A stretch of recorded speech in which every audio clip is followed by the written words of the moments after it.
Bienvenidos, este es el programa Vamos para la Universidad, un programa de la Universidad de Antioquia y la Gobernación de Antioquia. Este es el curso Lectoescritura, mi nombre es Isabel y los voy a estar acompañando el día de hoy. Bueno, para hoy tenemos entonces el tema de oralidad y escritura. Ya vamos por nuestra semana número 3, nuestra sesión 5 y vamos a mirar los objetivos del día de hoy. Vamos a describir las características de la oralidad y la escritura a través de la determinación de las similitudes y diferencias entre las mismas. También vamos a reconocer la importancia de la oralidad y la escritura en la cultura. Y finalmente vamos a reconocer cuáles son las relaciones entre oralidad, escritura y oralitura. Bueno, para eso entonces tenemos una agenda como en todas nuestras sesiones. Vamos a tener una activación de saberes previos partiendo de una entrevista realizada a Carolina Rueda, que es una cuentera, y vamos luego a tener un desarrollo conceptual sobre estos términos que veremos el día de hoy: oralidad, escritura y oralitura. Bueno, también vamos a tener como actividad central la lectura y narración del cuento El entendimiento y la memoria. Vamos a escuchar también en la voz de Carolina Rueda esta historia. Vamos a tener unas preguntas de análisis precisamente para que conozcamos un poquito más sobre este cuento, y tendremos también vamos a retomar la actividad integradora para que puedan solucionar las dudas que hay al respecto sobre esa investigación que van a hacer en el semestre, cómo la van a abordar, cómo se va a realizar la búsqueda conceptual de material bibliográfico, la elección del tema de investigación. Para eso entonces tenemos la activación de saberes previos. Vamos a comenzar respondiendo estas preguntas. Vamos a ver la entrevista de Carolina y ustedes me van a decir qué es eso de narración oral según lo que ella nos cuenta, cómo surgen las historias, a partir de dónde podemos nosotros decir que conocemos historias, ya sea cuentos de tradición popular, mitos, leyendas, de dónde entonces piensan ustedes que vienen las historias. Comencemos por ahí. ¿Qué me dicen en los parques que ya están conectados? Saludo entonces a Ciudad Bolívar, a Salgar, a La Ceja, a Urrao, a Angostura, Apartadó, Vegachí. Bueno, un saludo para todos. Cuéntenme de dónde viene eso de precisamente que nosotros conocemos como contar historias.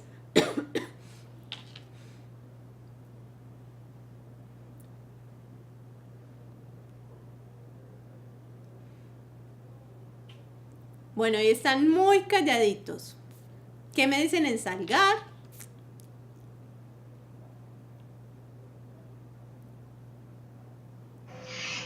De Vegachí, las historias llegan hacia nosotros de nuestros ancestros, nuestros abuelos, y los que van pasando van contando la historia de generación en generación.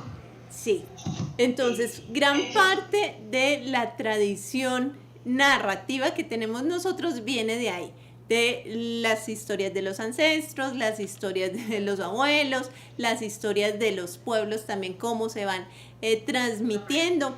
Sin embargo, hay una característica sobre... Tenemos un micrófono abierto. Hola. Profe, ay, qué pena.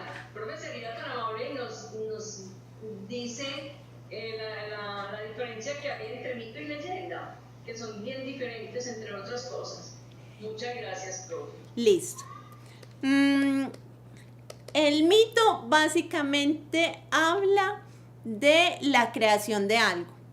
Y la leyenda habla de un hecho sorprendente, por lo general sobrenatural, por lo general un personaje fantástico. Todos estos personajes que nosotros conocemos, la Patasola, la Llorona, todos esos son leyendas que muchas veces incluso se generan a partir de historias que sí ocurrieron, pero que con los años se les va agregando elementos que incluso se convierten en fantásticos, ¿cierto? Posiblemente la Llorona no era la Llorona que nosotros, digamos, nos han hecho creer, pero sí de pronto fue una mujer que por algún motivo asesinó a sus hijos y tuvo un destino trágico, ¿cierto? Todas esas historias con los años se van contando y como es tradición oral, entonces alguien le pone, otro le quita, otro le cambia y se convierten en leyendas. Los mitos, por el contrario, nos hablan de un hecho o una situación cuando se crea algo. Por ejemplo, cómo se crea el universo, ¿cierto? Cómo se crea la luna, cómo se crea el hombre. Esos son mitos. Esa es básicamente la diferencia entre los dos. Bueno, tenemos entonces que las historias... Hola. Profe, entonces, por ejemplo, la leyenda de Guatavita que nos habla la historia, ¿en qué lugar lo ubicaríamos? ¿Como leyenda o como mito? ¿Cuál es esa? La de Guatavita. O sea, la leyenda de Guatavita, en la historia, pues en el libro de historia universal, es como un mito indígena, es como una leyenda indígena. ¿En qué lugar ubicaríamos, por ejemplo, ese tipo de leyenda?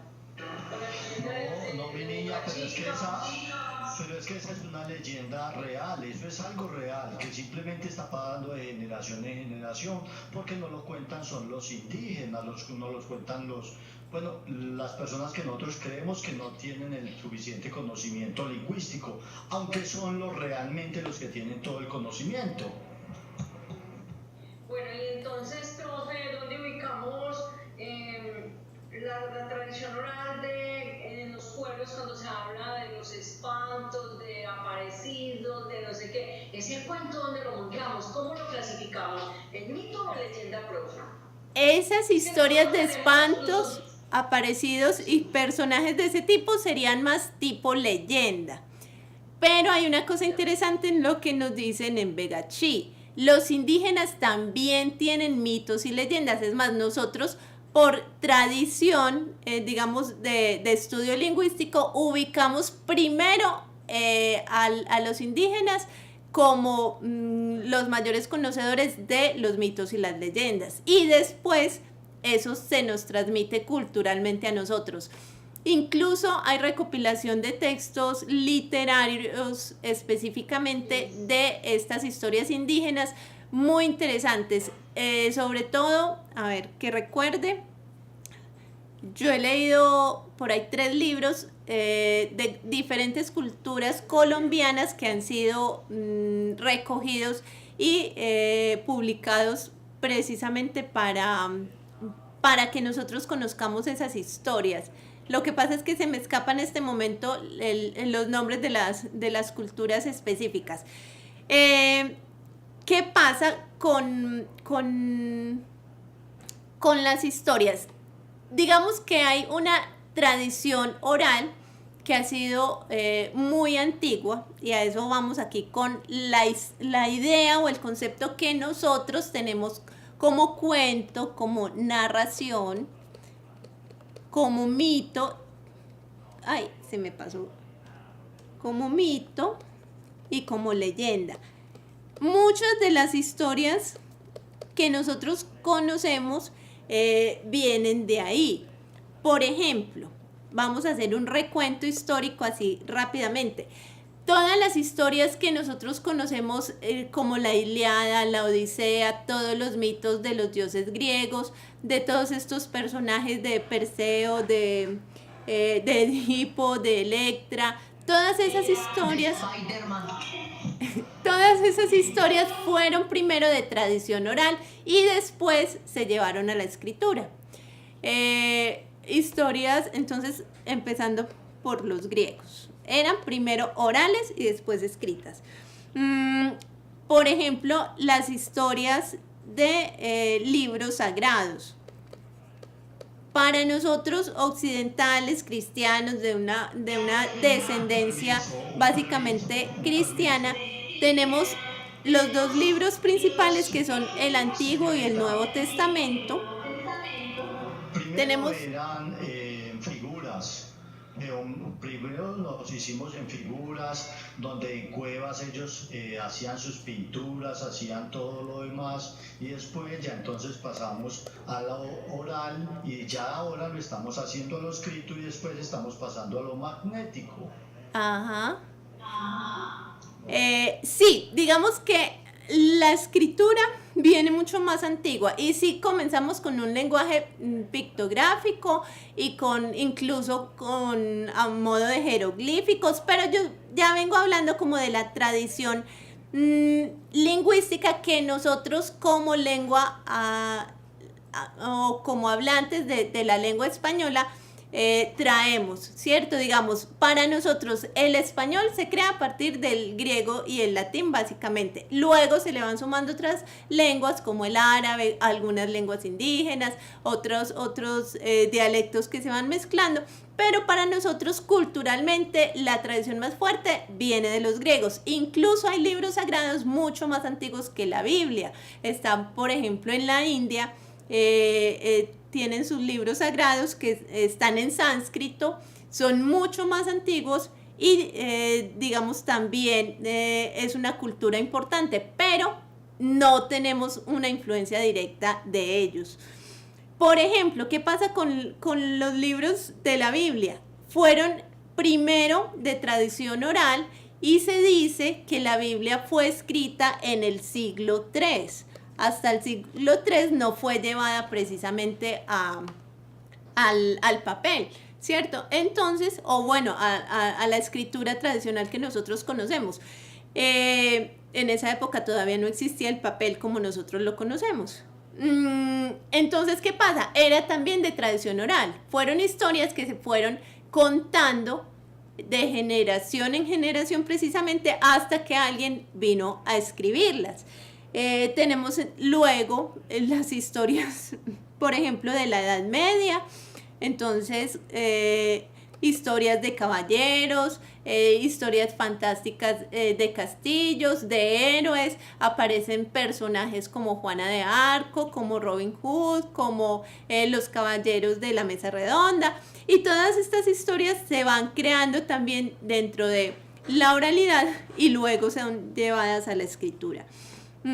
Aparecen libros en otras culturas que también tienen una influencia directa en nosotros, como son los persas y los árabes, y el libro, por ejemplo, de las 1001 noches. No sé si ustedes conocen, por ejemplo, las historias que para nosotros eran historias infantiles, como Sinbad el Marino, como Ali Baba y los 40 ladrones.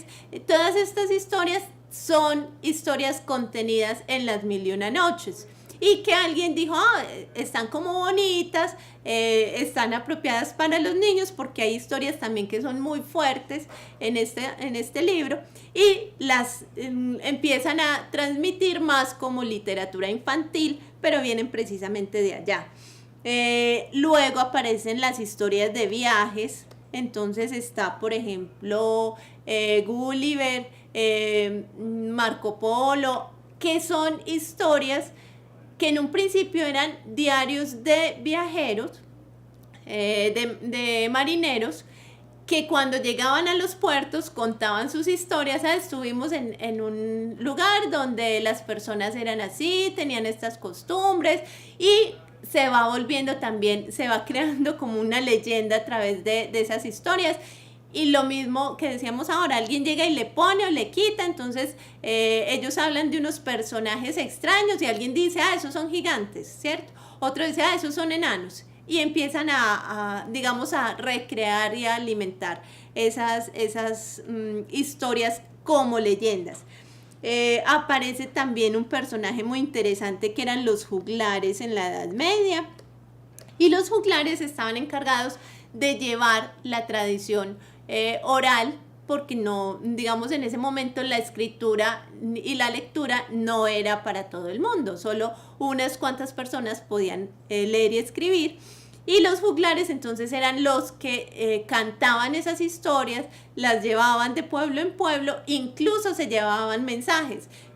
Si alguien tenía algo que enviarle a decir a otra persona que vivía en un pueblo y sabía, muy alejado, y sabía que el juglar iba a pasar por allá en algún momento, así se demorara 3, 4 meses en el viaje, le mandaba el mensaje, ¿cierto? Entonces, a través, por ejemplo, de un poema, de una canción, el juglar iba contando esas historias. Y es muy importante esa función que tienen, por ejemplo, los árabes, los chinos, los mercaderes, precisamente esa función de estar comerciando objetos, comerciando alimentos, semillas, telas, lleva a también ir transmitiendo culturalmente todas estas historias. Tenemos luego historias, por ejemplo, lo que nosotros conocemos como el cuento tradicional o el cuento fantástico, que vienen de, por ejemplo, escritores como Perrault, como Andersen, como los hermanos Grimm. Son historias que también fueron primero orales y que ellos no fueron los que se las inventaron, sino que las recogieron, las recopilaron y las escribieron, que es diferente. Incluso se dice que autores, por ejemplo, como Shakespeare, son más cronistas que inventores de sus propias historias. Se dice que Shakespeare llegaba a escribir simplemente lo que pasaba en la comunidad, ¿cierto? Que las historias como Otelo, Romeo y Julieta, todas esas historias que nosotros conocemos por él, verdaderamente ocurrieron, pero él era algo así como un periodista de la época, ¿cierto? Entonces, eso impacta, le gusta a la gente, se comenta mucho, pero nunca se había escrito. Él las lleva a, digamos, las lograba transmitir en las obras de teatro. Era, digamos, una forma de hacerle conocer al público esas historias tradicionales que para nosotros hoy en día funcionarían precisamente como la noticia, ¿cierto? De lo que todos hablamos, entonces lo vemos en el teatro. Bueno, luego aparecen entonces las historias para nosotros un poco más, digamos, más recientes, las historias indígenas que podemos rescatar a partir precisamente del descubrimiento de América, sobre todo de nuestras culturas. Los indígenas ya existían en América mucho antes de que llegaran los españoles, pero digamos que esa ruptura nos permite conocer el mundo, ¿cierto? A partir de lo que los españoles nos traen y de esa combinación cultural.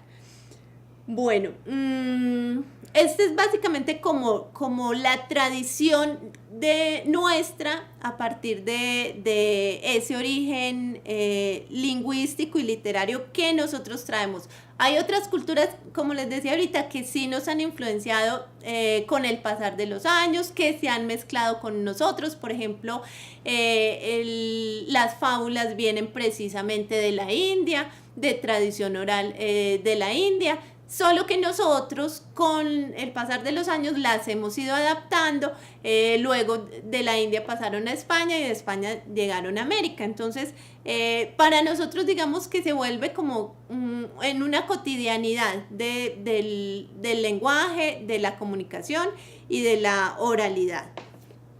Bueno, vamos entonces a pasar y vamos a ver el video de Carolina.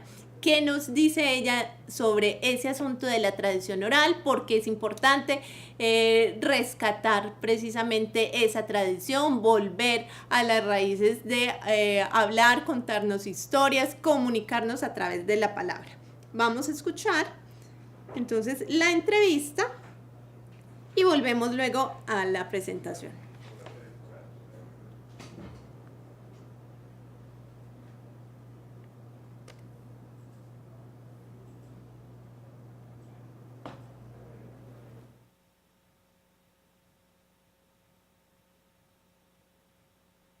qué consiste el arte de la narración oral, Carolina?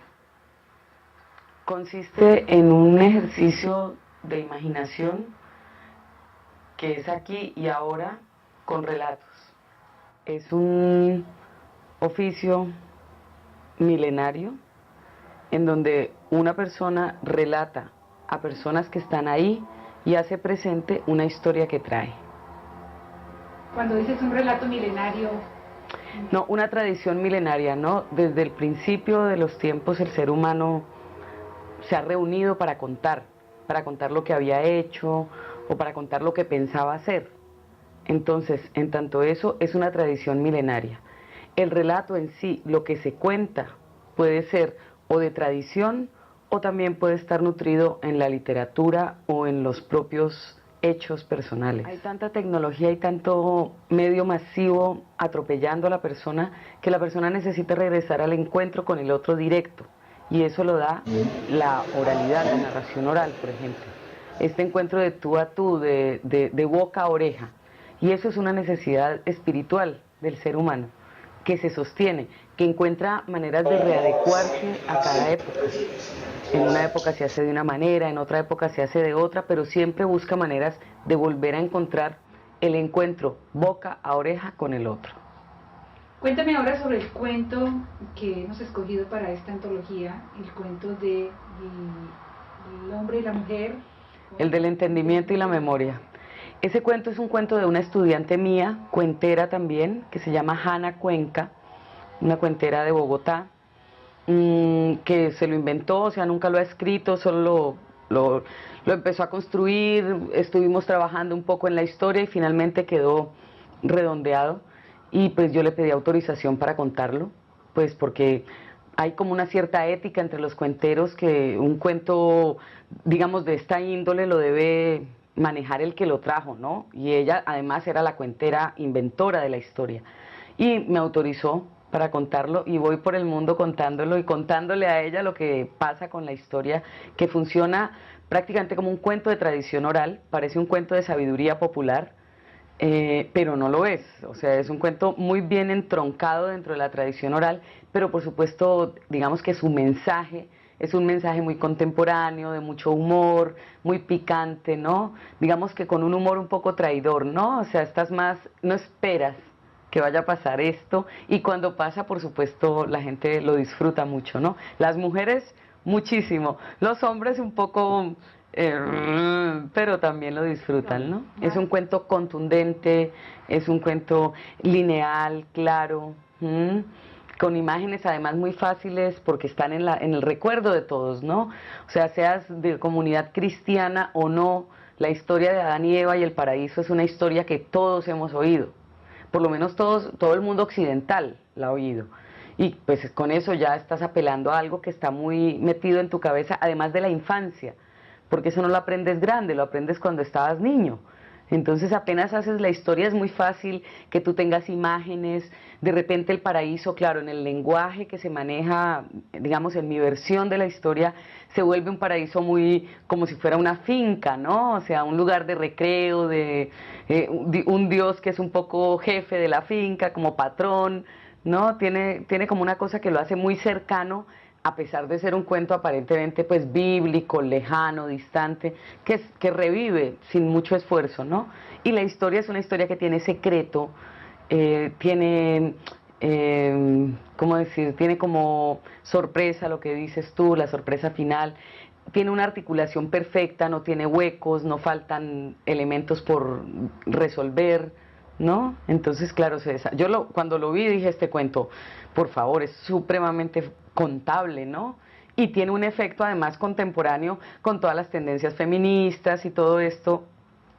Y a pesar de que es un poco picante con los hombres, ¿no? No es un cuento, digamos, que desprecie o que discrimine, ¿no? De todas maneras hay un juego coqueto del relato. ¿Cómo escoges tus cuentos?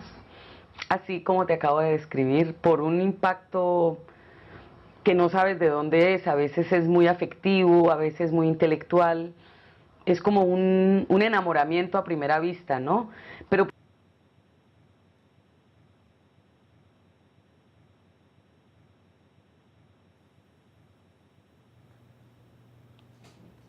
Bueno, regresamos entonces aquí a nuestra presentación. De lo que acabamos de ver de Carolina Rueda, ¿qué podemos rescatar precisamente de sus palabras? Habían asuntos muy interesantes que ella retomaba sobre esa importancia del valor de la palabra, de volver a conversar, de ese acercamiento con el otro. Yo opino que volvemos otra vez al cuento de nuestros ancestros. Ahí la memoria de nosotros es, mi abuelo me enseñó, y el abuelo pues ya dice, los hijos de nosotros, los tatarabuelos decían esto, una cosa, la otra. Entonces ahí es donde se va creando la historia y van contando. ¿Qué es un cuentero? Aquella persona que tiene en su memoria recuerdos del pasado traídos de sus anteriores, de sus abuelos, de sus ancestros.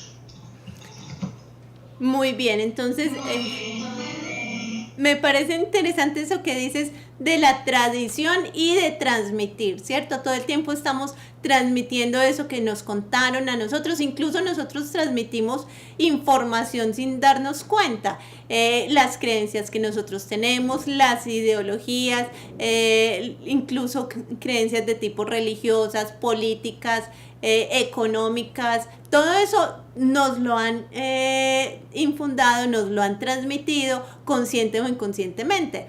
Solo está en nosotros como volverlo a descubrir y hacerlo consciente nuevamente. En Salgar, ¿qué me dicen? Hola, buenas tardes. Es para dar un pequeño aporte sobre la oralidad. Ahorita que escuchaba el video, me ponía a pensar en la precisión con que nuestros abuelos a veces nos cuentan las historias.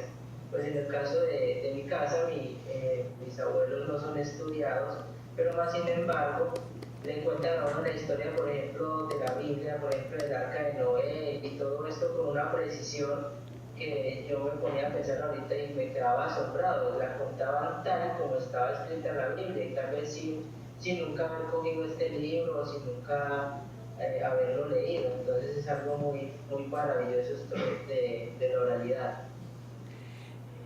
Sí, lo que dices me parece muy importante, eso de volver a la intención, ¿cierto? ¿Qué transmitimos nosotros con las historias? A veces transmitimos más con esa fuerza narrativa, con las ganas que le ponemos a la historia, que de verdad lo que dice en sí la historia. Y me parece también muy interesante lo que dices de esa relación de la oralidad y de la escucha.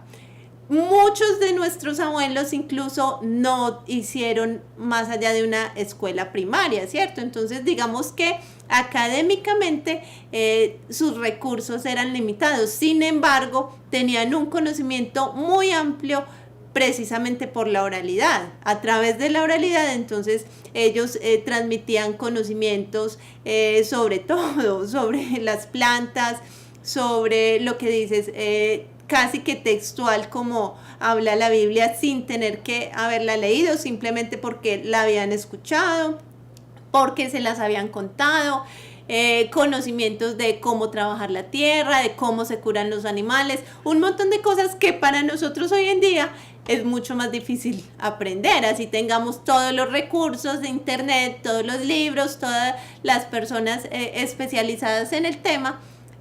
Digamos que antes se confiaba también mucho más en ese valor de la palabra.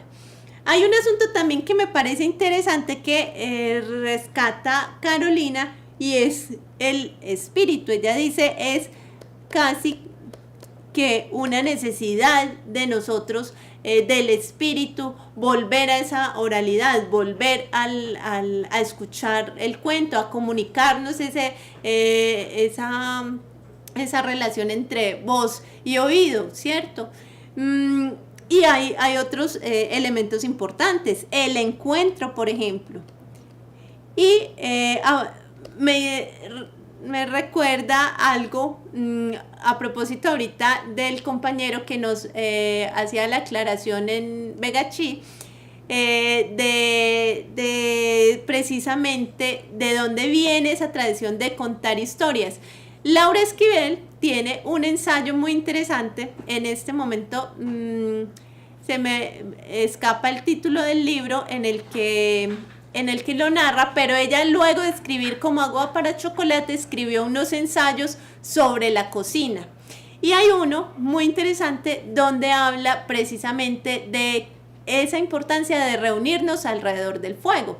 Ella dice, nosotros como contadores de historias, las primeras historias que empezamos a narrarnos se gestaron ahí cuando nos reuníamos alrededor del fuego, de la comida, del alimento, y eso ha pasado en todas las generaciones humanas, ¿cierto? Como decía ahorita el compañero, incluso desde la época de las cavernas. Entonces cazaban sus animales, las llevaban a la cueva y la gente se reunía a comer.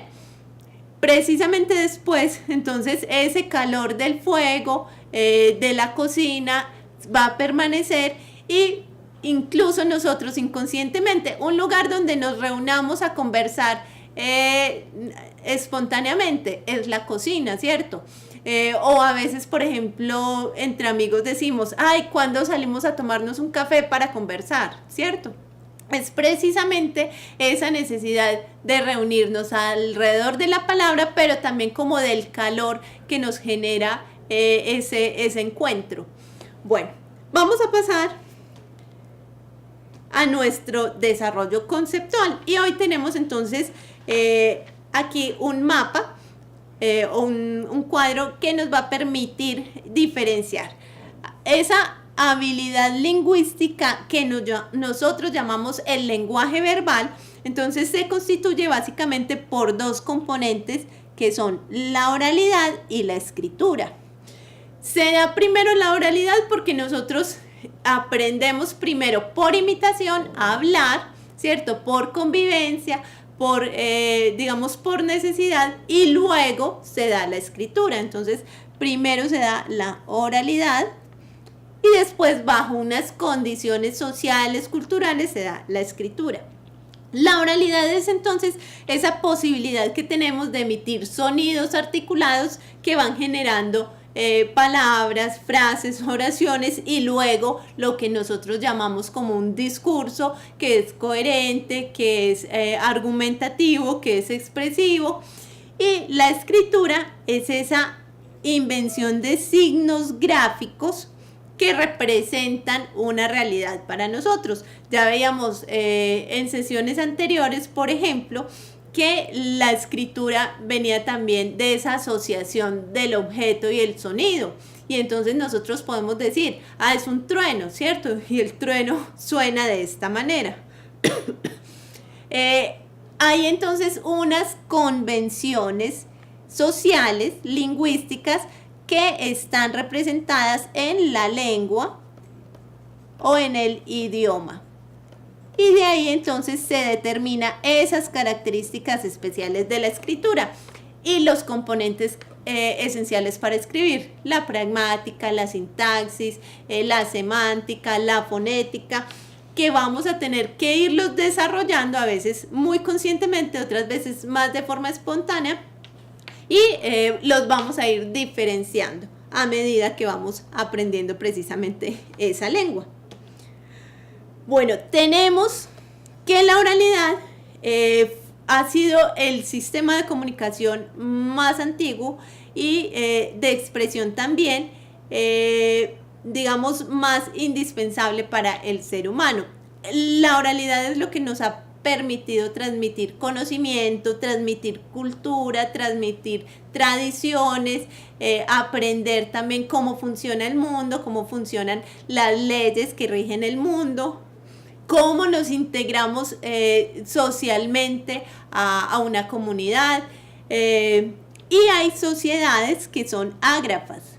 Las sociedades ágrafas son las que no tienen necesariamente escritura. Como les decía, en Colombia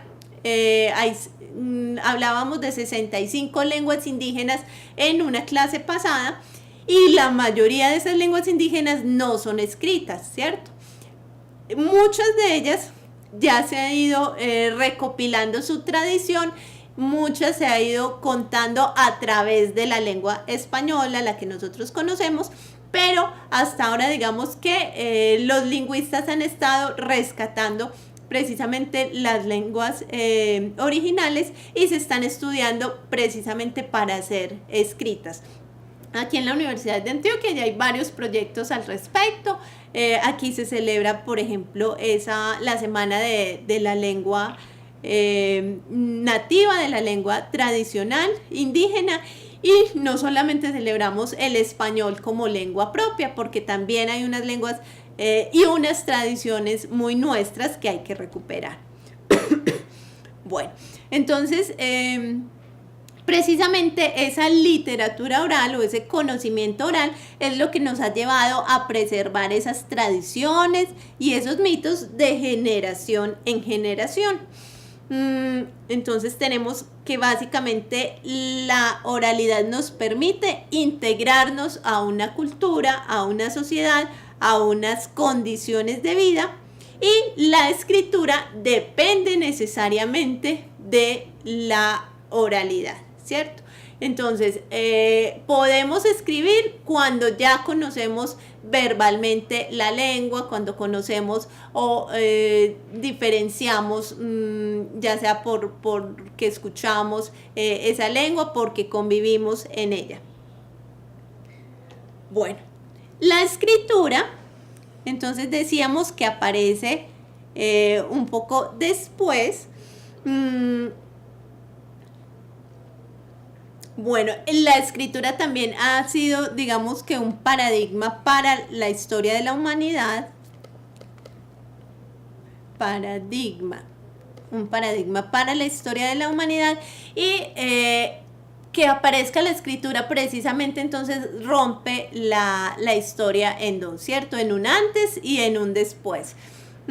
Y nos permite tener acceso también a diferentes formas culturales, a diferentes épocas de la historia. Bueno, nos dicen que la escritura es un sistema secundario en el sentido que la expresión oral existe sin la escritura, pero la escritura no existe sin la expresión oral.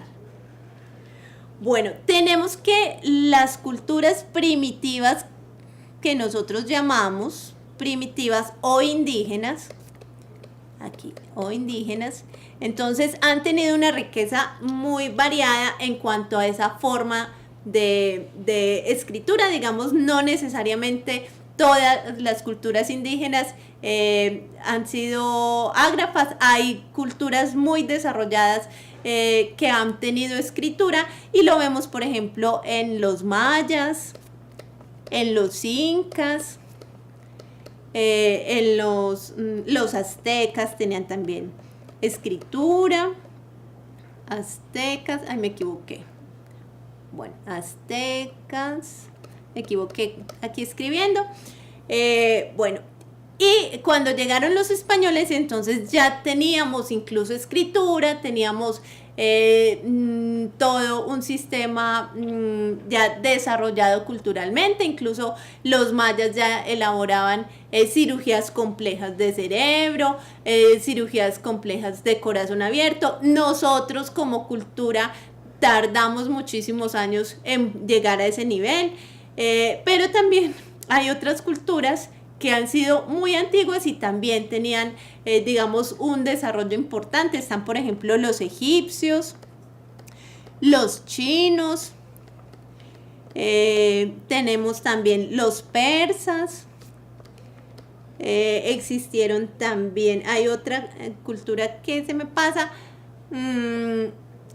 unos que de los que descienden los musulmanes, que incluso tenían calendarios y formas de escritura 3.600 años antes de Cristo. Si nosotros decimos que digamos, todo el arte rupestre que conocemos hasta el momento son unos 3.000 años antes de Cristo, estas culturas son mucho más antiguas. Podemos decir que casi 1.000 años más antiguas, y que ya en esa época tenían escritura.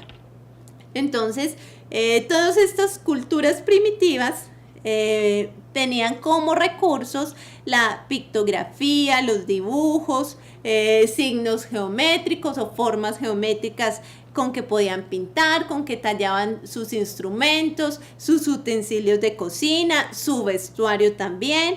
Tenían pinturas faciales, tejidos, piezas de alfarería con las que podían mostrar su cultura, su forma de vida, su forma de estar en el mundo, sus creencias. Entonces todas estas manifestaciones gráficas tienen también un sentido estético, ideológico, incluso también religioso. Y todo eso es lo que nosotros conocemos como cosmogonía y cosmología. Cosmogonía y cosmología. Bueno, aquí tenemos un cuadro entonces que nos habla de las diferencias entre el discurso oral y el discurso escrito. A veces nosotros decimos, bueno, ¿en qué se diferencian? Resulta que nosotros no necesariamente escribimos como hablamos, ¿cierto? A veces la oralidad nos da ciertas licencias, nos permite algunas correcciones del discurso. El lenguaje escrito varía no solamente en el soporte, sino también en esos elementos importantes como el tiempo, la preservación del medio. Bueno, vamos a ver cuáles son esas diferencias. Para la oralidad, entonces tenemos que nosotros verbalizamos oralmente de forma directa, de boca a oído, como decía ahorita Carolina, mientras que en la escritura se necesita que el mensaje sea leído. Necesariamente entonces, ¿qué requiere eso? Que manejemos esos códigos lingüísticos que son o que representan la lengua y que están directamente relacionados con el idioma. Si nosotros desconocemos esos códigos, no vamos a poder escribir. La oralidad es espontánea, es efímera. Nosotros podemos equivocarnos y corregir. Ay, no, qué pena, esperen, me equivoqué, ¿cierto? No era eso, era esto otro. Y yo puedo corregir inmediatamente. Mientras que la escritura, por ejemplo, una vez está impresa, ya no puedo corregir, ¿cierto? A no ser que pueda anexar luego una fe de ratas o un comentario que diga corrección de tal asunto o volver sobre el texto, pero ya una vez impreso es difícil rectificar el mensaje. Cuando nosotros estamos, digamos, en el discurso oral, entonces nosotros pensamos en imágenes, ¿cierto? En imágenes y luego expresamos esas imágenes.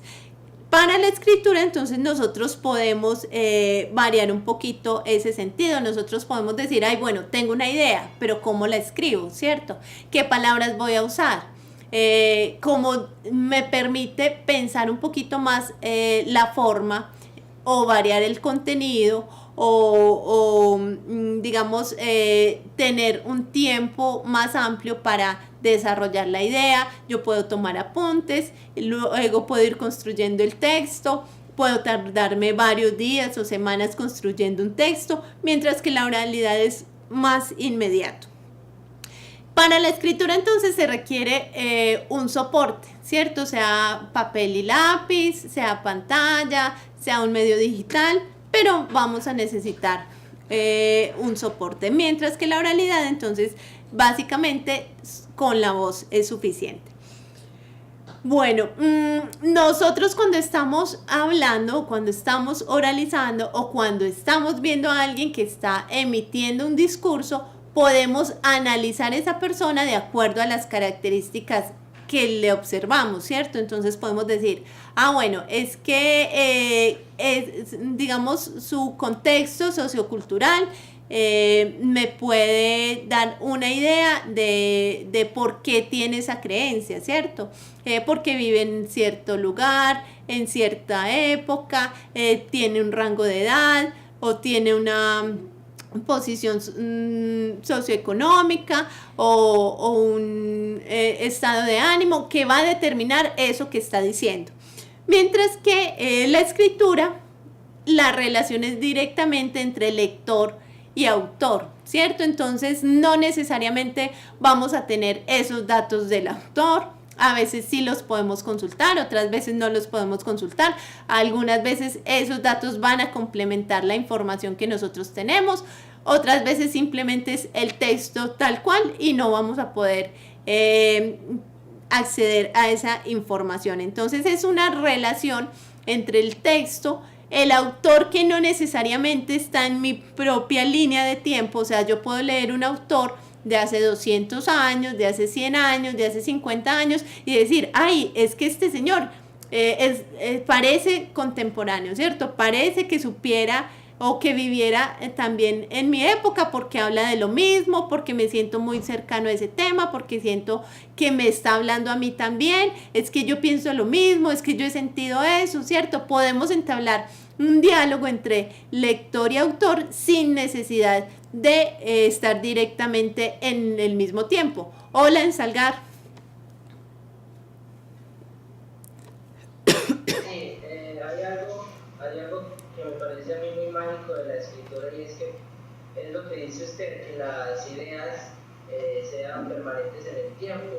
No es nada raro encontrar escritos de los antiguos griegos o de Roma, por ejemplo, de Cicerón, que nos hablen de la moralidad y que tengan tanta vigencia en la actualidad.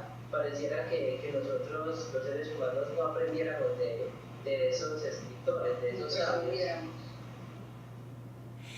Sí, y lo que dices me parece muy acertado, porque hay un asunto que nos permite el arte en general y la literatura en particular, y es acercarnos a esa condición de humanos que siempre hemos tenido, ¿cierto? Nosotros podemos hablar de las emociones humanas, de la condición humana, de lo bueno y lo malo que hemos llegado a hacer en la historia, sin necesidad de haber vivido el hecho, sin necesidad de haber pasado por una situación igual.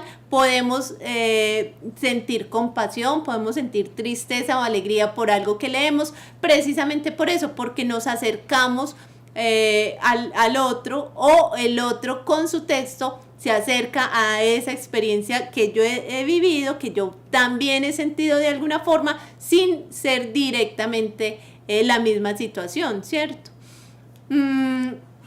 Bueno, tenemos que el discurso oral se basa también en la memoria, y la memoria tiene un papel muy importante. Todos esos recursos mnemotécnicos que nosotros tenemos para acceder a los recuerdos, como pasó ahorita, por ejemplo, alguien dijo algo y yo me acordé, ay, es que alguna vez leí este ensayo, ¿cierto?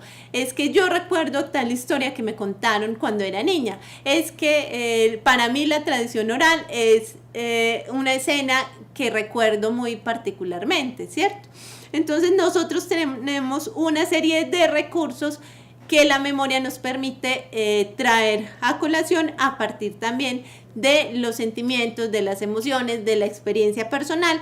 Y por ejemplo, como decía Carolina en su relato sobre el cuento, a partir de las repeticiones, a partir del ritmo, a partir de esos elementos narrativos. Ahorita vamos con el ejemplo de ella, vamos a ver por qué es importante, por ejemplo, la kinésica, la proxémica, el ambiente. Cuando vamos a teatro, por ejemplo, podemos decir, es que la música era muy importante en esa obra, o cuando vemos una película, porque es importante elementos como el silencio, como el ritmo que le dan las palabras en cierto momento. Cuando escuchamos a alguien, por ejemplo, leer un poema o declamar un poema, y leemos el poema, no es lo mismo, ¿cierto? Podemos decir, es que le cambia la intención, es que le pone como un saborcito, como unas ganas diferentes a cuando está el poema simplemente escrito. Y la escritura entonces está regida por unas normas lingüísticas, como decíamos ahorita, unas normas que dependen directamente de la lengua, del idioma, y que nosotros necesitamos conocer para poder cumplir, digamos, cumplir con un escrito de calidad, con una significación clara, con un sentido estético incluso en el texto. Como decíamos ahorita, entonces la escritura puede permanecer en el tiempo, puede permanecer también en la distancia y también tiene elementos importantes a través de esos recursos mnemotécnicos que nosotros podemos usar para transmitir el mensaje. Bueno, el discurso oral entonces se basa también en elementos como la entonación, los gestos, los movimientos corporales, el vestuario. Ahorita también cuando veamos a Carolina vamos a decir, es que no es lo mismo si ella se pone un vestuario para esta obra que vestirse de otra manera, o digamos todas las características que crean un ambiente particular en ese cuento, cuando ella se mueve de una forma, cuando le hace énfasis con un gesto, con el tono de voz, cuando hace una seña específica. Bueno, mientras que la relación de la escritura es básicamente emisor, texto y lector.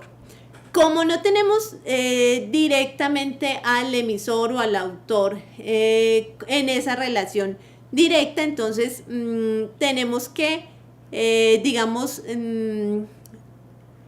intuir un poco más el sentido del texto a través del mensaje comunicativo, del subtexto, qué me está queriendo decir, eso que yo estoy leyendo, si es directamente una idea o me está queriendo decir otra cosa, o qué otros sentidos puedo encontrar en ese texto que no son tan obvios.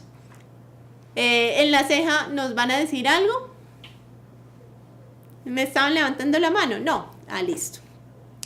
Bueno, entonces la oralidad, digamos que la podemos adquirir a través de una maduración física, corporal. Ya veíamos en una sesión anterior también cómo los bebés a través de su crecimiento entonces se les va permitiendo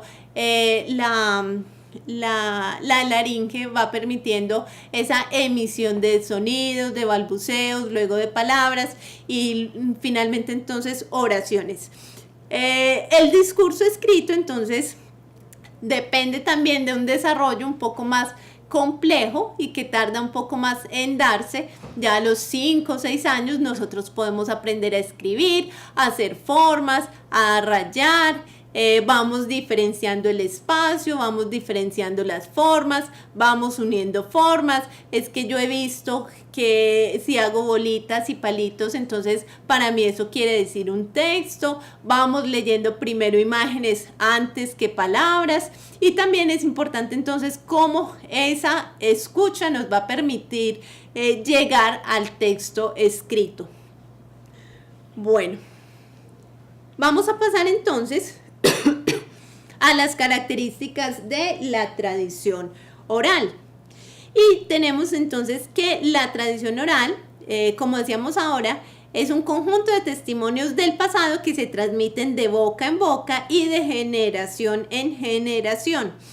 Su importancia radica en el papel de la conservación de la memoria social colectiva. Entonces, aquí lo importante es eso. Un grupo, digamos una población, no sobrevive de forma individual, tiene que ser, digamos, un trabajo colectivo y a partir de ahí se conserva precisamente la lengua. Bueno, la oralitura es ese conjunto de obras literarias de tradición oral de los pueblos que son llevadas luego o son recogidas a modo de literatura. Entonces es la literatura oral de todos estos pueblos indígenas, aunque no tengan escritura gráfica, ¿cierto? Como decíamos ahorita, la mayoría de pueblos indígenas de nosotros son ágrafes. Entonces no tienen escritura, pero eso no los excluye de tener un conocimiento literario. Y así como nosotros tenemos el cuento, la novela, el ensayo, la crónica, los poemas, ellos también tienen sus mitos, sus leyendas, tienen canciones, tienen versos, ¿cierto? Tienen toda una tradición cultural que se diferencia. Por ejemplo, tienen romances, tienen trovas, y toda esa tradición cultural entonces les va a permitir mantener su cultura, mantener su, digamos, su carácter social específico. A partir de esa conservación es que entonces vamos a poder decir cómo son, cómo viven, cómo se desarrollan socialmente.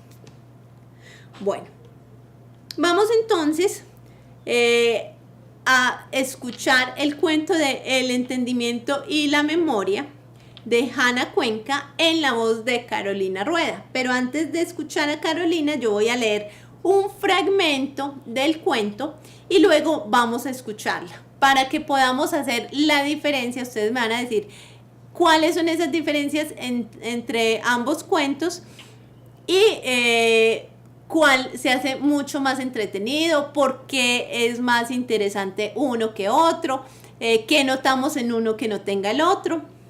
El cuento se llama El entendimiento y la memoria. Dicen que en el principio Dios separó a las tierras de las aguas, a la luz de la oscuridad, y creó al hombre y la mujer a su imagen y semejanza.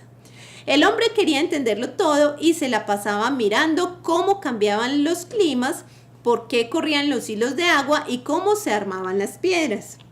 La mujer, por su parte, quería memorizarlo todo y se la pasaba probando los frutos, mirando los pétalos de las rosas y los colores, porque ella quería, con solo cerrar sus ojos, poder hacer presente en su memoria aquello que más le había gustado.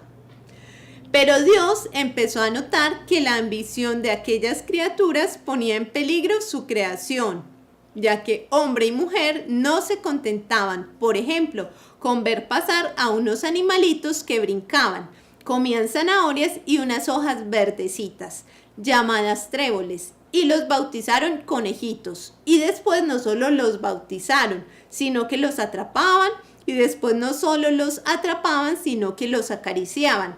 Pero el día que Dios vio a Adán y a Eva encima de una piedra con un conejito rajado por la mitad, despatarrado, mientras Adán intentaba entender sus órganos y Eva de memorizarlos, Dios se dio cuenta que aquellas criaturas ponían en peligro su obra maestra. Entonces decidió ponerle un freno a aquella ambición. Vamos entonces a escuchar el cuento de Carolina.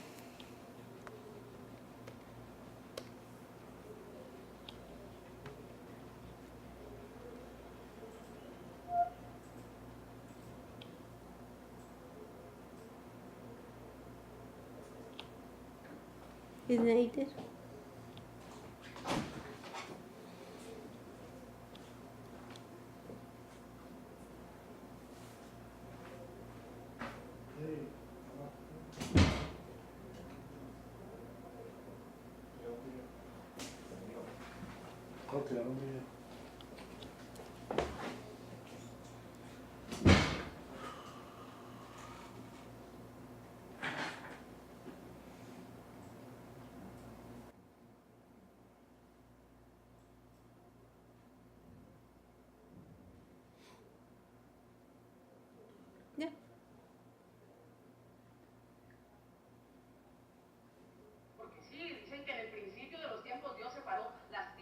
Aguas, la luz, la oscuridad, a su imagen y semejanza. Hombre quería entenderlo todo y se la pasaba mirando cómo cambiaban los climas, por qué corrían los ríos, cómo se armaban las piedras. Mujer, por su parte, quería memorizarlo todo y se la pasaba probando los frutos, mirando los pétalos, los colores, porque ella quería, con solo cerrar sus ojos, poder hacer presente aquello que más le había gustado. Pero Dios empezó a notar que la ambición de aquellas criaturas ponía en peligro su creación. Ya que hombre y mujer, por ejemplo, no se contentaban con ver pasar a los conejitos, no, sino que los bautizaban. Conejitos. Y después no solo los bautizaban, sino que los atrapaban. Y después no solo los atrapaban, sino que los acariciaban. Pero el día que Dios vio a Adán y Eva encima de una piedra con un conejito rajado por la mitad, despatarrado, mientras Adán intentaba entender sus órganos y Eva de memorizarlos, Dios se dio cuenta que aquellas criaturas ponían en peligro su obra maestra. Entonces decidió ponerle un freno a aquella ambición y se dirigió al manzanal y escogió un manzano cualquiera. Uno cualquiera, ni el más alto, ni el más bajo, ni el más gordo, ni el más alto, el que está a la esquina, el que está en el fondo, el que está en el centro, no, cualquiera. Sin marín de 2 5 de cucaramaras, y que fue este cochino manzano, fue uno cualquiera. Y le dijo a Adán y Eva que aquel manzano era intocable.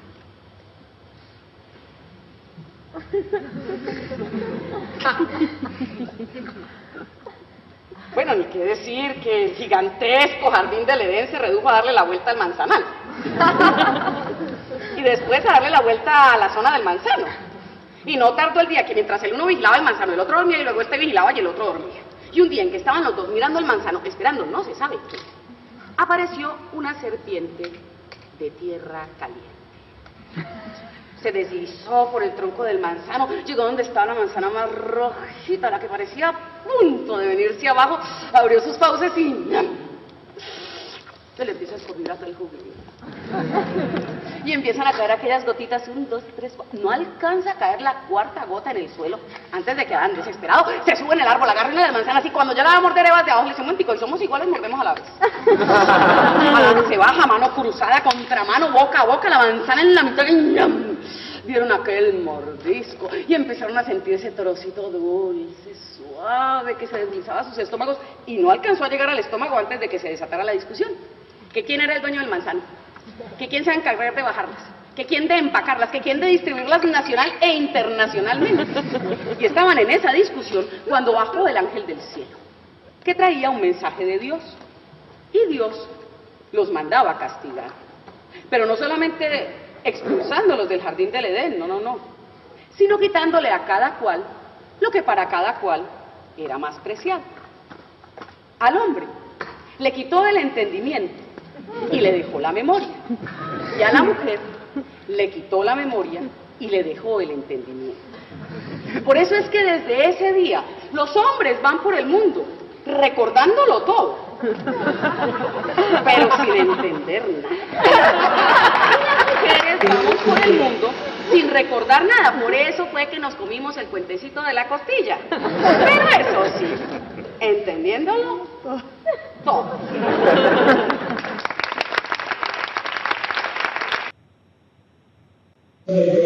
Nosotros recordamos que nos pudimos hacer el mundo.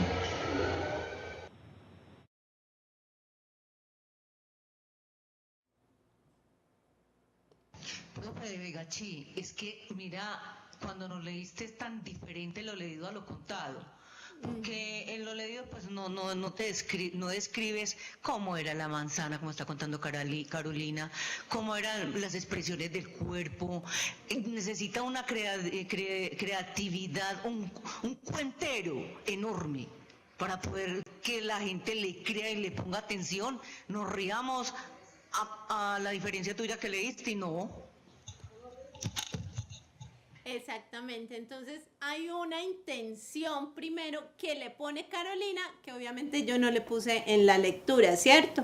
Entonces esa intención está marcada por precisamente el lenguaje verbal, el lenguaje no verbal aquí es muy importante por esa oralidad también, cuando ella usa gestos, movimientos, exagera actitudes, incluso hay momentos donde el silencio es importante, ¿cierto? Donde ella mira de una manera y uno dice, quiere decir tal cosa, ¿cierto?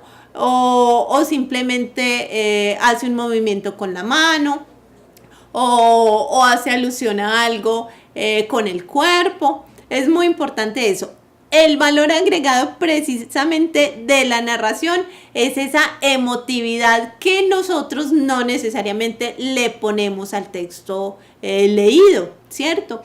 Y lo que decíamos, la importancia del gesto, la kinésica, la proxémica también, el manejo del espacio, de todos esos elementos paraverbales. Entonces el tono es diferente, el ritmo, a veces cuando ella empieza a hablar más rapidito, ¿cierto? Cuando incluso puede alargar una palabra, subir o bajar el tono, todo eso va a generar una intención específica en el discurso, en el texto, en la narración y sobre todo en la recepción de ese mensaje. Nosotros nos emocionamos, la seguimos a ella, se nos hace súper cortica la historia, nosotras la podemos leer y decimos, ay, pero es que son como 10 páginas, ¿cierto? Pero cuando la escuchamos se nos hace súper cortico, pueden ser las mismas 10 páginas, pero se hace mucho más agradable, se hace incluso el lenguaje que ella usa es muy cotidiano. Bueno, ¿qué me dicen, por ejemplo, en Copacabana? ¿Qué elementos podemos rescatar de esta historia que nos contó Carolina? ¿Por qué podemos decir que es o esta historia se asemeja a un cuento de tradición oral, sabiendo que en la entrevista ella decía que no era precisamente un cuento de tradición, pero su estructura sí parece que fuera un cuento de tradición oral? O en La Ceja, ¿qué me dicen?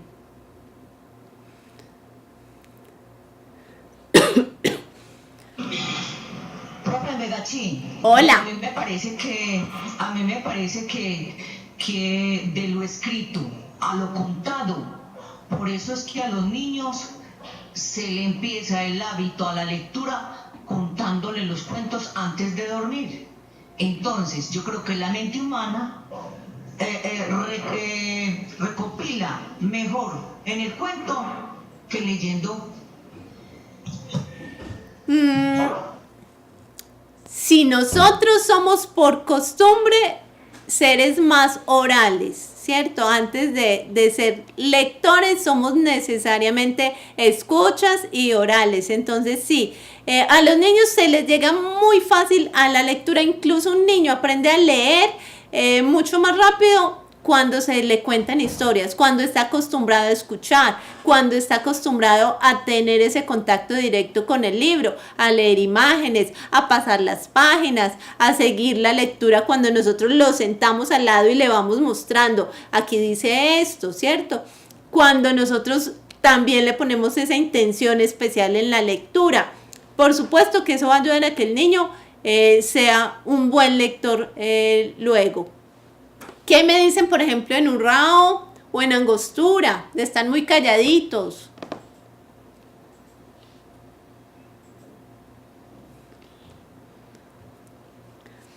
Bueno, ¿cuáles son las características que hacen de esta historia precisamente un cuento? ¿Qué me dicen en Ciudad Bolívar? También están muy calladitos hoy. Vamos, arriésguense, chicos, a participar en Copacabana. ¿Por qué podemos decir que esta historia es un cuento?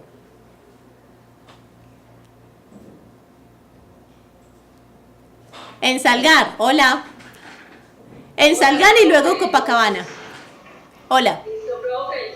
Pues lo que hace que la lectura tenga pues una similitud a un cuento es lo que todos conocemos, pues con todo respeto, si es muy trillada la expresión, que tiene un inicio, que tiene un nudo, ¿sí? Y que tiene un desenlace o un final. De pronto esas son como las características que nos han enseñado a nosotros en la tradición oral que tiene que ver con el cuento. Exactamente. Y profe, ¿no? Y lo bonito pues de la historia también es que vale rescatar lo que usted decía, la tradición oral es muy lindo cuando la persona lo puede expresar, porque no es lo mismo escribir que contarlo. Cuando tú lo cuentas, todas tus emociones salen a relucir y nos damos cuenta cómo es de hermoso y de florido nuestro español que nos permite expresarlo de diferentes maneras y utilizar términos diferentes y hacer más linda o más jocosa o más llamativa esa expresión, ese cuento, o ese relato, o esa historia que estamos narrando. Con nuestro idioma, con toda la modestia, pero nuestro idioma nos permite darnos ese hermoso lujo que no lo pueden tener los demás idiomas. Digamos que nosotros lo podemos hacer y no nos damos cuenta. Cuando nosotros estamos hablando con un amigo o una amiga y le decimos, ay, te tengo que contar algo, ¿cierto? Y entonces la otra persona se pone en esa disposición de escucha y uno dice, imagínate que me pasó esto, y usted se sienta y le cuenta con toda la emoción, imagínate, iba por tal parte y pasó esto y me encontré con tal persona, y bueno, y se entusiasma, ¿cierto? Lo que pasa es que la lectura, estamos acostumbrados a verla con cierta distancia. En la lectura también podemos hacer eso, pero inmediatamente cuando yo les digo, bueno, se van a leer para la próxima clase, es un ejemplo, no estoy diciendo que lo lean, van a leer, por ejemplo, de Cortázar, el cuento de la autopista al sur, ¿cierto? Y la traen todos leída para la próxima clase.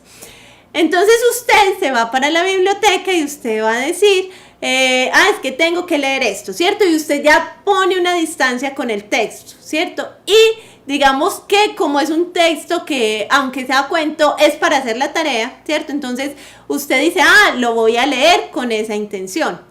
Pero resulta que usted empieza a leerlo y usted dice, ay, pero mira, esto está como interesante. No, me gustó el libro. Y me llevo el libro y ya lo llevo a todas partes y empiezo a contarle a la familia o a los amigos, imagínate lo que estoy leyendo, pero es tan bueno, léetelo vos también, ¿cierto? Y también empiezo a transmitir esa emoción. Si nosotros hacemos lo mismo con eso que estamos leyendo, vamos a ir como superando esas barreras precisamente. En la lectura académica, digamos que, y esto se los voy a decir como recomendación para todos ustedes que quieren ingresar a la universidad. Cuando usted es buen lector de textos literarios, va a ser un buen lector de lectura académica. ¿Por qué? Porque ya trae ese hábito de lector, porque usted ya viene con la disposición y las ganas para enfrentarse al texto, porque trae una habilidad mental, intelectual, cognitiva de acercarse a ese texto. Si usted es buen lector de novelas, de poemas, de cuentos, cuando se acerque a un ensayo, a un texto expositivo, a un texto argumentativo, lo va a comprender mucho más fácil, va a poder definir, por ejemplo, elementos compositivos, elementos de la estructura, elementos técnicos, mucho más fácil que si no fuera un lector habitual. Entonces yo les recomiendo eso, arriésguense con la lectura, tienen biblioteca cerca, entonces visiten mucho las bibliotecas, exploren textos literarios, géneros literarios, y eso les va a permitir cuando usted le pongan entonces ya un texto más complejo, por ejemplo, si está estudiando psicología, si está estudiando sociología, textos que son mucho más densos, que son muy teóricos, va a poder enfrentarse mucho mejor a ellos.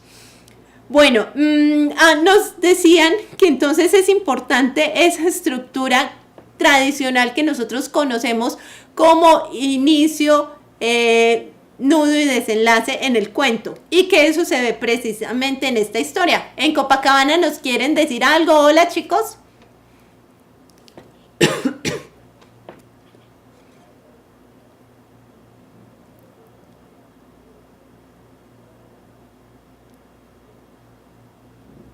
No abre el micrófono en Copacabana.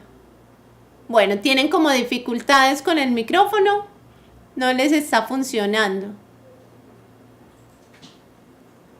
Creo que yo le digo, bueno, definitivamente lo que tú acabas de decir, profe, es real. Y si uno desde niño adopta esa posición de la animación a la lectura y la escritura, créame que todo lo que sea letras se lo lee, todo lo que tenga letras se lo leerá en su vida, y de verdad que le permite un enriquecimiento mejor dicho, increíble, es indescriptible, porque es que cuando se adquiere el hábito de la lectura, Dios mío, por favor, tú vuelas, persona. Tú, no, mejor dicho, superas todas las barreras. Y como dices, está listo para ingresar a la universidad. Esa sí es la mejor recomendación que se le puede dar a niños y jóvenes. Pues el adulto, si no leyó y no adquirió el hábito de la lectura, qué pecado, qué lástima, pues tú verás. Pero sí hay que ser muy reiterativos con los niños y con los jóvenes para que adopten el hábito. Es fundamental para cualquier área de conocimiento. Y como ser humano, en su trasegar por la vida y en su trasegar por la educación, si no adquirido esa herramienta, entonces despídase. Por favor, porque no viniste a hacer nada a este mundo. De verdad que sí. Yo realmente dice Santa Teresa, no a conducir, sino a ser conducidos, a ser llevaditos de la ternilla por la vida. Y qué tristeza, ¿no? O sea, entonces, ¿dónde quedó esa razón tan espectacular que nos dio nuestro Padre Hacedor de la vida? ¿Dónde quedó? ¿Dónde quedó esa parte donde nos dice que nosotros razón la diferencia de los animales? No, quedamos muy mal, o sea, nunca vamos a trascender como seres humanos. Y bueno, y la parte literaria, como es de hermosa, como es de rica, como es de, mejor dicho, es la máxima expresión, es lo máximo. Siempre he dicho que todo ser humano, antes de ser profesional, en cualquier otra área del conocimiento, del saber, primero debe aprender español. Si no ha aprendido español, entonces no vas a entender nada más de lo que es alrededor. Gracias, qué pena por escucharme. Muchas gracias. Y con relación a lo que dices, hay también una idea que voy a rescatar de ahí. A veces podemos decir, profes, que a mí no me gusta leer y yo voy a estudiar ingeniería o matemáticas o lo mío son los números, pero sí se relacionan. Digamos que cuando usted es buen lector va a aprender mucho más fácil las matemáticas, va a poder hacer, por ejemplo, análisis diferentes, romper con esos esquemas, estructuras mentales lineales y, por ejemplo, desarrollar un pensamiento divergente. La lectura nos enriquece, no solamente, digamos, a nivel cultural, sino también que nos posibilita otras formas de ver el mundo, de experimentar, de encontrar opciones para hacer las cosas. En Copacabana, ¿qué me dicen? ¿Ya solucionaron el sonido?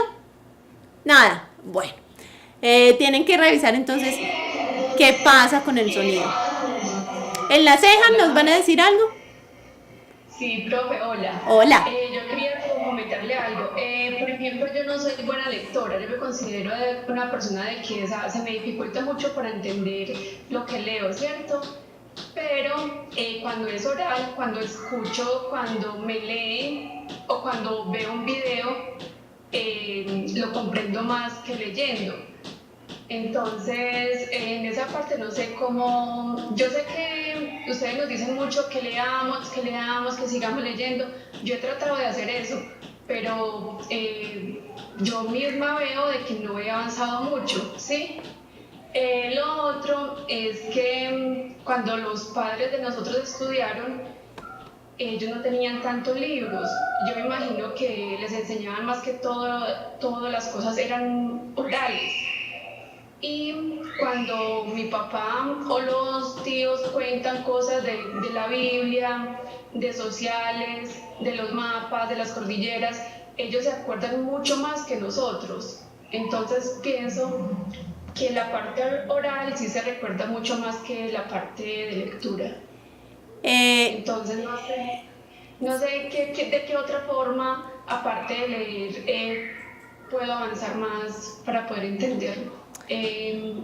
Una buena lectura. Bueno, en ese sentido yo pensaría que la situación tuya obedece a un estilo diferente de aprendizaje. Todos los seres humanos manejamos digamos, lo que está clasificado como las 7 inteligencias humanas, ¿cierto? Hay personas que son muy buenas para los números, personas que son muy buenas para la música, otros somos muy buenas para las letras. Por ejemplo, yo tengo muy buen dominio del espacio, ¿cierto?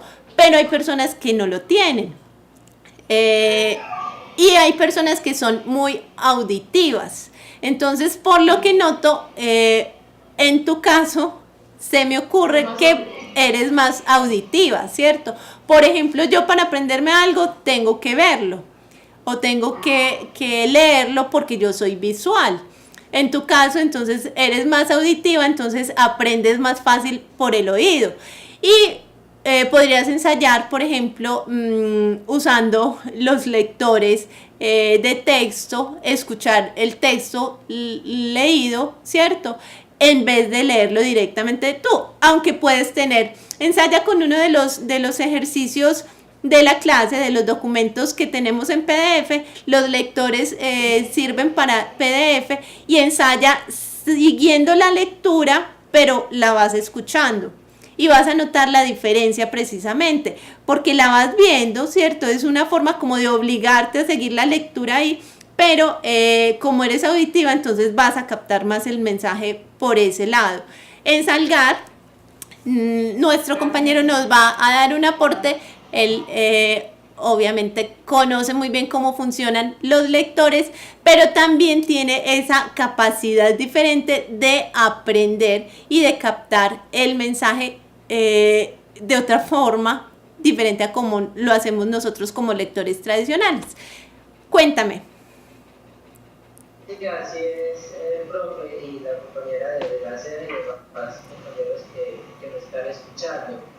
El tema de los lectores, yo de pronto no le aconsejaría mucho que utilizaran los lectores de texto porque son voces muy sintéticas. Yo más bien de pronto le aconsejaría que usara libros. En YouTube hay libros que son leídos por personas, que tienen una acentuación, que tienen una modulación de la voz y todo eso. Porque, pues, no sé, hay personas que no les gusta leer y pues conozco la experiencia y uno les dice de pronto que lean audiolibros y dicen que tampoco, que eso sí que menos que porque las voces de estos sintetizadores, aunque para nosotros los invidentes son muy útiles, a ellos les parecen muy robotizadas, muy sintéticas. Entonces, pues no sé esa parte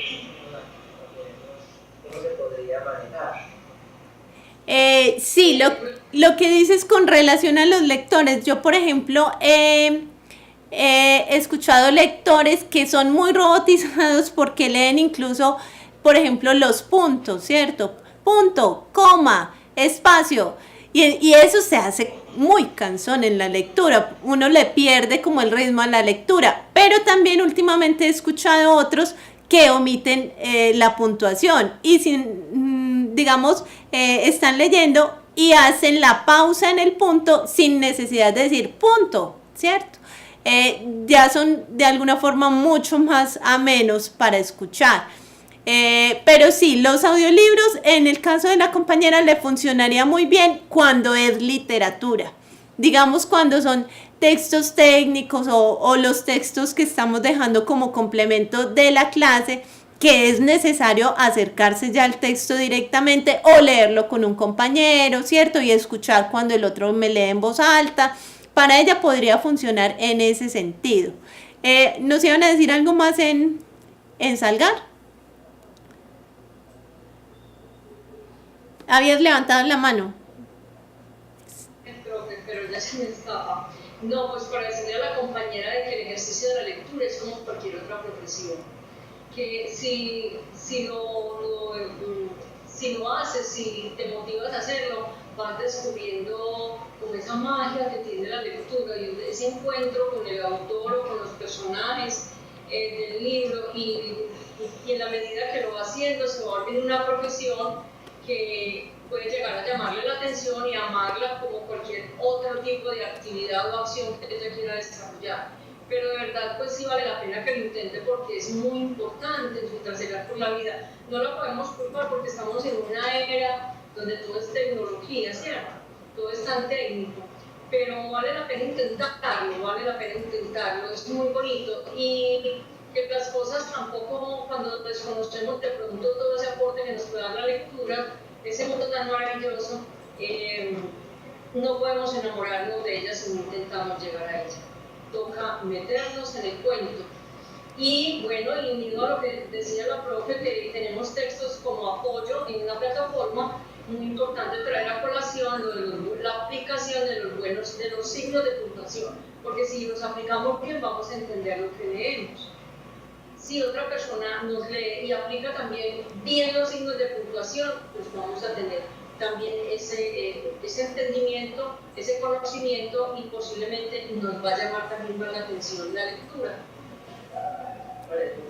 Quería decir algo. De pronto, aprovechando la presencia de la profe y de todo esto, en cierto día estaba hablando con una compañera por WhatsApp y ella me dice que existen textos que le ayudan a la gente a adquirir, digamos así, ese interés por la lectura. Sería bueno de pronto que si la profe o alguno conoce de esos textos, le recomendáramos a la compañera algunos textos que le hicieran comer, digamos así, el interés por la lectura. Como textos que le podamos recomendar. Hola, sí, sí sería de mucha ayuda, y gracias a los compañeros que están aportando. Listo, entonces después de la clase podríamos recomendarle algunos textos también. ¿Listo? Listo. Bueno, vamos a mirar nuestro trabajo de la actividad integradora, que ahorita me estuvieron preguntando al respecto sobre esa actividad que vamos a desarrollar. Va a ser una actividad que vamos a plantearla a lo largo del semestre. Entonces tenemos 4 ejes temáticos. Cada uno debe ubicar un eje temático y un tema específico. Bueno, en Copacabana me dicen que tienen bloqueado el sonido y le vamos a pedir a nuestro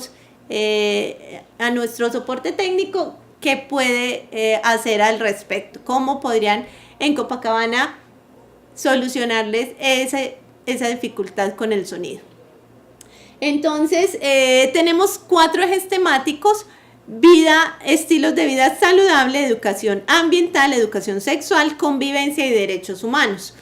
Cada uno va a elegir un tema de esos y luego va a ubicar un tema específico. Por ejemplo, si en mi municipio yo veo que es frecuente la violencia de género y es un tema de actualidad que a mí me interesa, que tengo casos que puedo estudiar, que son cercanos, que a mí me preocupa esa situación, entonces yo digo, voy a trabajar ese asunto sobre convivencia y derechos humanos, específicamente la violencia de género, y por ejemplo 3 casos en el municipio de Urrao, ¿cierto?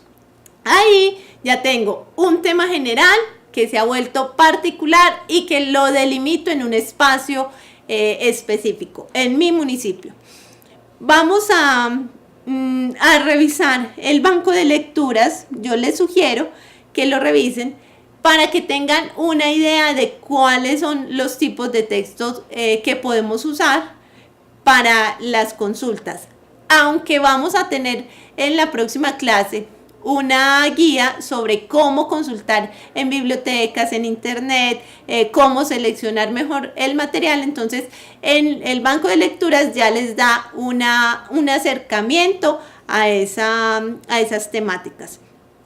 Vamos a elegir al menos 5 fuentes bibliográficas o cibergráficas. Entonces, un libro impreso, al menos, libro, revista o estudio o ensayo, un material que sea impreso.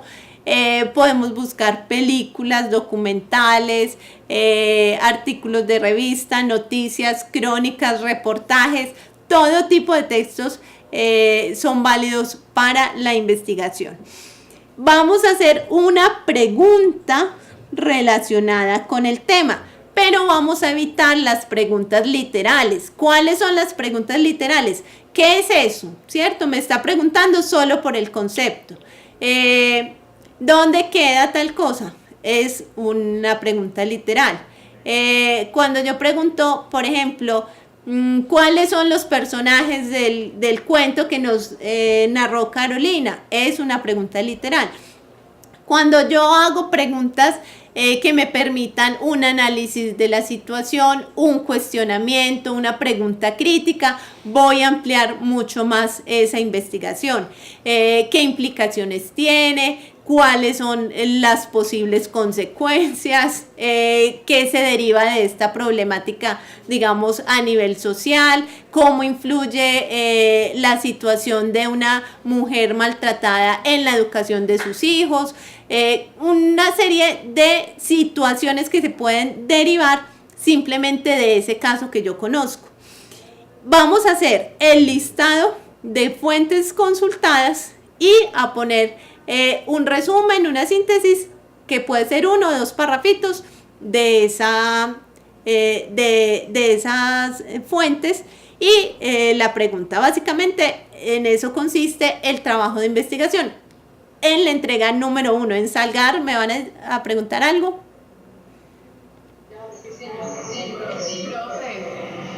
Hola.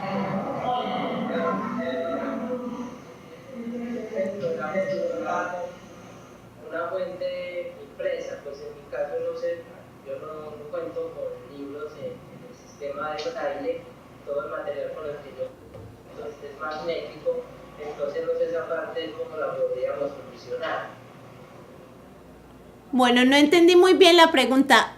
¿Me dices de una fuente impresa? Sí, no, en el momento, por mi condición de discapacidad, no tengo acá la facilidad de tener fuentes impresas en el sistema braille, que es el sistema de lectoescritura que yo utilizo.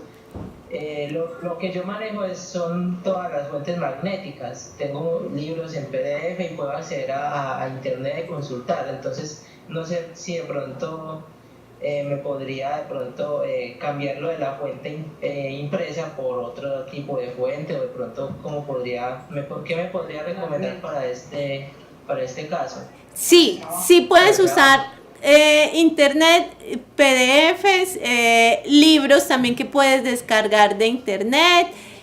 Digamos, cuando decimos que al menos una fuente impresa es para que busquemos en bibliotecas, no nos quedemos solamente con internet, porque ya me ha pasado en otros cursos, decimos, bueno, acceden a internet, ¿cierto? Y consultan 2 noticias, un documental de 5 minutos y ya, y esas fueron las consultas, ¿cierto? O las fuentes de consulta.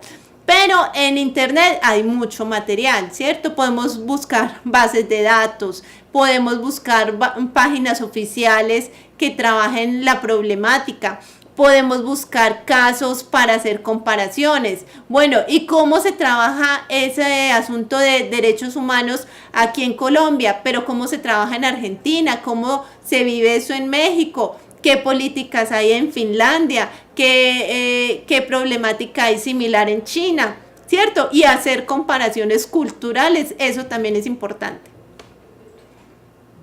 Otra pregunta en Salgar.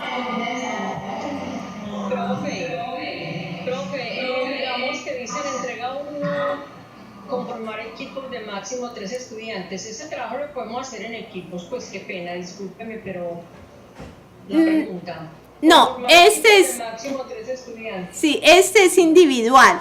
Lo que pasa es que aquí dice 3, pero en la plataforma el archivo les dice que es un estudiante, es individual. En la ceja, ¿iban a preguntar algo? Gracias, profe. Sí, profe, esta es la entrega número 1. Sí. Son 6 entregas. El tema que vamos a escoger cumple para las 6 entregas. Sí, lo vamos a trabajar progresivamente. Digamos, lo primero es consultar alrededor de mi tema. Lo segundo, vamos a construir alrededor de esa bibliografía, vamos a construir algo un poco más complejo y así sucesivamente. En cada entrega vamos aumentando la complejidad, la profundidad en el tema, vamos variando la pregunta, vamos ajustándonos al conocimiento que vamos adquiriendo. No es que solamente consulten y entonces yo ya anoté mis 5 páginas de internet o mi libro o mi capítulo del libro o mi revista y ya. No, la idea es que vamos a consultar, pero también vamos a leer eso. Que hay una película que habla sobre ese asunto de violencia de género, me veo la película completa, me veo el documental, me leo el capítulo del libro, me leo el artículo de la revista, ¿cierto? Digamos que de aquí a las próximas 2 semanas vamos a tener tiempo suficiente para leer ese material que tenemos disponible. Bueno, ¿alguna otra pregunta? O si no, terminamos acá la clase. En Vegachí. Cuando yo estaba estudiando periodismo, nos decía un profesor que no se podía decir más sin embargo. ¿Por qué? Yo sé que es un pleonasmo, pero nosotros los antioqueños lo usamos mucho, más sin embargo. Yo sé que es un pleonasmo, pero sáqueme de dudas, ¿por qué no se puede repetir? Sí es un error gramatical. Y ahí, incluso no es el único. Tenemos, cierra el sonido, por favor, el micrófono. Sí, ya. No es el único, pero podemos mirar eso en otra clase, algunos ejemplos, porque culturalmente estamos muy viciados con la oralidad precisamente en ese tipo de expresiones. Yo, por ejemplo, no la uso, ¿cierto? Pero porque ya me desacostumbré a usarla. Pero a veces incluso leo expresiones de ese tipo en los trabajos de mis estudiantes y yo digo, no me está escribiendo con un lenguaje académico, ¿cierto? Me está escribiendo como habla. Entonces casi que traduce esas palabras de la oralidad en el texto inmediatamente. Cuando nosotros escribimos, que esa era una de las diferencias que veíamos en el paralelo hoy, cuidamos mucho más el lenguaje. Ay, no lo voy a decir así, me suena más bonito así, no, es mejor esta expresión, voy a buscar un sinónimo, es que ya he repetido 5 veces esta palabra en un párrafo, entonces la voy a cambiar, ¿cierto? O la voy a omitir, o voy a omitir algunos adjetivos, voy a simplificar verbos, hacer una serie de revisiones en cuanto al lenguaje escrito que en la oralidad no lo hacemos, ¿cierto? Bueno. Hola. Desde Angostura. Mira, es por hacerte la pregunta. El video que nos piden que tenemos que hacer es donde tenemos que salir nosotros o podemos descargar uno de internet. Pero el video me dices en la entrega número 6. Sí. Ese va a ser el final del semestre. Cuando nosotros ya hayamos terminado la investigación, vamos a preparar una exposición que va a ser en video y pues digamos no necesariamente tienes que salir como una exposición al grupo repitiendo el trabajo que ya elaboraste. Hay formas de editar un video donde no necesariamente aparezcas dando un discurso, ¿cierto? Puedo editar las imágenes, fotografías que yo haya tomado, registros que haya elaborado, puede salir la voz en off. Hay recursos narrativos que pueden servir para el video. Pero sí, básicamente es elaboración propia. Evitemos eso de estar copiando de internet o de estar bajando demasiadas fuentes de internet. Pero digamos que todo lo que es el trabajo de investigación, las entregas son producción propia. ¿Alguna otra pregunta? No, muchas gracias. Entonces esto es todo por hoy. Muchas gracias a todos por su atención, por su asistencia, por su participación sobre todo. Nos vemos en la próxima clase. Hasta pronto.